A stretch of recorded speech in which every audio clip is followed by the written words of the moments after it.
राधे राधे। मैं नीलकांत भक्ति पथ चैनल में आपका स्वागत करता हूं। तो फ्रेंड्स, आज हम आपको बताने जा रहे हैं निर्जला एकादशी का महात्म्य। एक बार युधिष्ठिर ने श्री कृष्ण से पूछा, हे जनार्दन, अपरा का सारा महात्म्य मैंने सुन लिया, अब ज्येष्ठ के शुक्ल पक्ष में जो एकादशी हो उसका वर्णन कीजिए। तब भगवान श्री कृष्ण बोले, हे राजन, इसका वर्णन परम धर्मात्मा सत्यवती नंदन व्यास जी करेंगे, क्योंकि ये संपूर्ण शास्त्रों के तत्वज्ञ और वेदांगों के पारंगत विद्वान हैं। तब व्यास जी कहने लगे, दोनों ही पक्षों की एकादशियों को भोजन न करें। द्वादशी को स्नान आदि से पवित्र हो फूलों से भगवान केशव की पूजा करके नित्य कर्म समाप्त होने के पश्चात पहले ब्राह्मणों को भोजन देकर अंत में स्वयं भोजन करें। राजन, जनना सोच और मरना सोच में भी एकादशी को भोजन नहीं करना चाहिए। यह सुनकर भीमसेन बोले, हे परम बुद्धिमान पितामह, मेरी उत्तम बात सुनिए।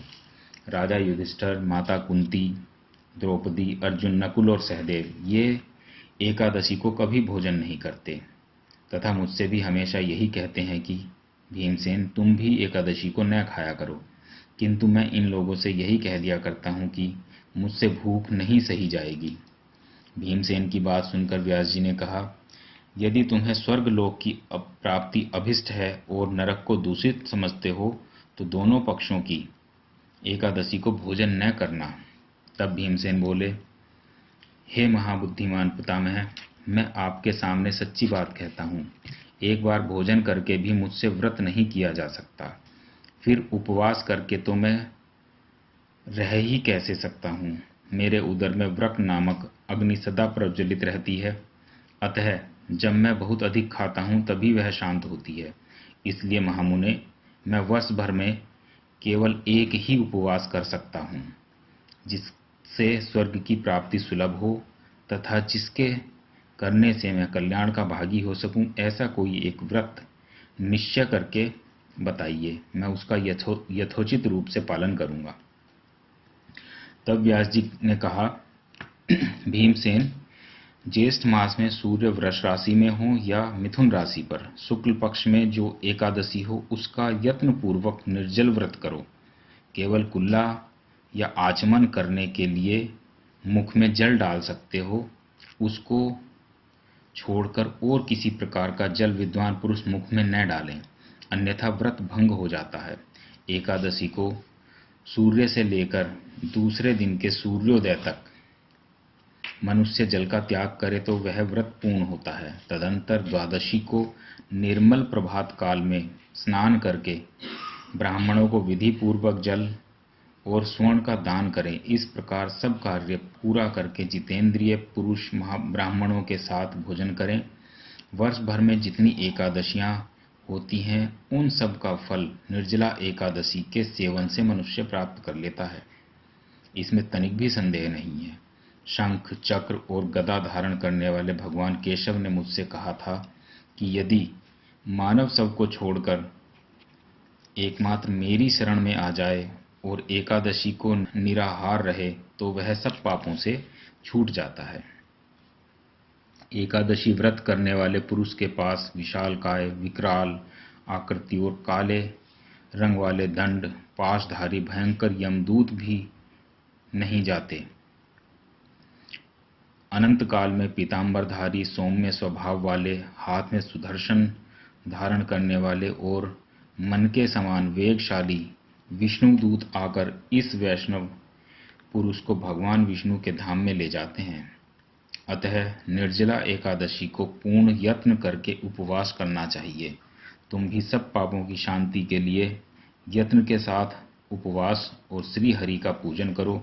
स्त्री हो या पुरुष, यदि उसने मेरु पर्वत के बराबर भी महान पाप किया हो तो वह भी एकादशी के प्रभाव से भस्म हो जाता है।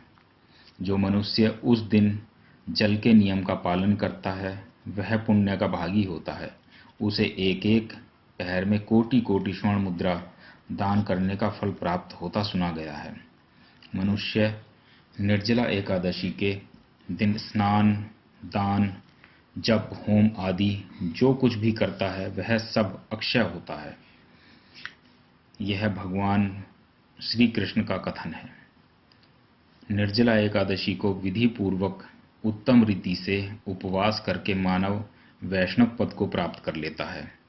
जो मनुष्य एकादशी के दिन अन्न खाता है वह पाप भोजन करता है। इस लोक में वह चांडाल के समान है और मरने पर दुर्गति को प्राप्त होता है। जो ज्येष्ठ के शुक्ल पक्ष में एकादशी को उपवास करके दान करें वे परम पद को प्राप्त होंगे। जिन्होंने एकादशी को उपवास किया है वे ब्रह्म हत्यारे, शराबी, चोर तथा गुरुद्रोही होने पर भी सब पातकों से मुक्त हो जाते हैं। तो हे कुंती नंदन, निर्जला एकादशी के दिन श्रद्धालु स्त्री पुरुषों के लिए जो विशेष दान और कर्तव्य विहित है उसे सुनो। उस दिन जल में शयन करने वाले भगवान विष्णु का पूजन और जलमयी धेनु का दान किया जाता है, अथवा प्रत्यक्ष धेनु या घृतमयी धेनु का दान उचित है। पर्याप्त दक्षिणा और भांति भांति के मिष्ठानों द्वारा यत्न पूर्वक ब्राह्मणों को संतुष्ट करना चाहिए।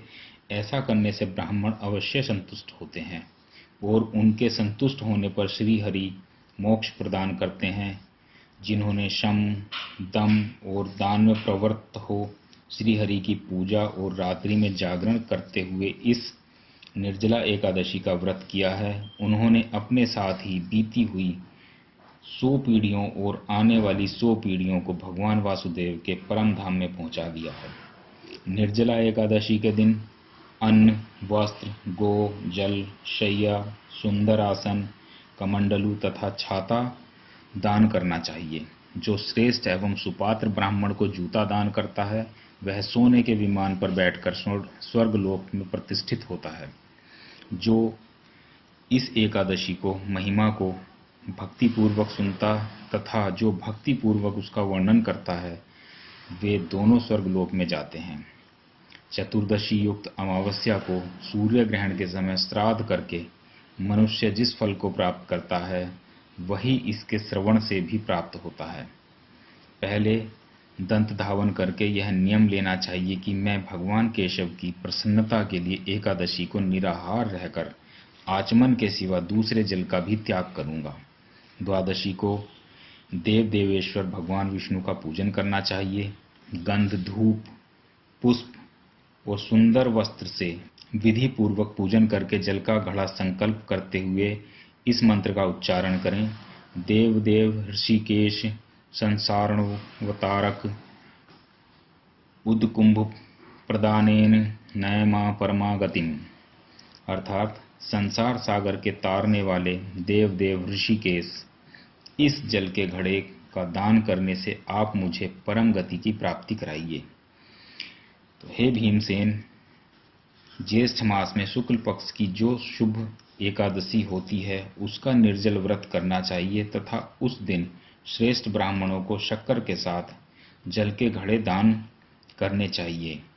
ऐसा करने से मनुष्य भगवान विष्णु के समीप पहुंचकर आनंद का अनुभव करता है। तत्पश्चात द्वादशी को ब्राह्मण भोज कराने के बाद स्वयं भोजन करें। जो इस प्रकार पूर्ण रूप से पापनाशनी निर्जला एकादशी व्रत करता है वह सब पापों से मुक्त हो अनामय पद को प्राप्त होता है। यह सुनकर भीमसेन ने भी इस शुभ एकादशी का व्रत आरंभ कर दिया। तब से यह लोक में पांडव द्वादशी के नाम से भी विख्यात हुई। तो फ्रेंड्स, ये थी हमारी आज की वीडियो। तो फ्रेंड्स, आपको हमारी ये वीडियो कैसी लगी कमेंट में बताएं। हमारी वीडियो को लाइक व शेयर करें और चैनल को सब्सक्राइब करें। साथ ही नोटिफिकेशन बेल पे भी क्लिक करना ना भूलें, जिससे आपको हमारी लेटेस्ट वीडियो जल्द मिले। धन्यवाद।